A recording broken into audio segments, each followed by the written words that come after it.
વિરમગામ શહેરના ભૂગર્ભ ગટરની નબળી કામગીરી સામે વોર્ડ નંબર 6 ના ભાજપ કાઉન્સિલર ઉમેશભાઈ વ્યાસે ઉપવાસ આંદોલન શરૂ કર્યું હતું। કોન્ટ્રાક્ટર રદ કરવાની બ્લેકલિસ્ટ કરવાની માંગ સાથે સતત 4 દિવસ ઉપવાસ પર રહેલા કાઉન્સિલની તબિયત લથડતા મામલતદાર અને ટાઉન પીઆઈ મુલાકાત લઈ હોસ્પિટલમાં તબીબી તપાસ કરાવી હતી। બાદમાં કાઉન્સિલિંગની મુખ્ય માંગો લેખિતમાં સ્વીકારી લેવાતા ભાજપ સંગઠનના હોદ્દેદારો તથા તંત્રની હાજરીમાં ઉમેશભાઈ વ્યાસે ટાંટબરી પ્રકાશ બાપુના હસ્તે પારણા કર્યા હતા।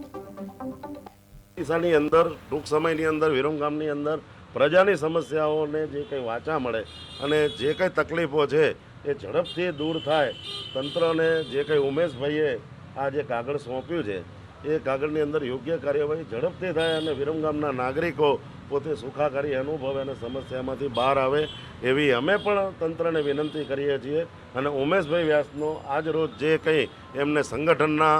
પદાધિકારીઓ, અધિકારીશ્રીઓ અને પત્રકારોને જે કંઈ માહિતી મળી અને આજે એમને જે માહિતી આપી અને એમને ઉપવાસ 5 દિવસના અંતે આજે એમને જે પારણા કર્યા છે અમે એમને આભારી છીએ। અમે સતત કહીએ સૌ સાથે રહી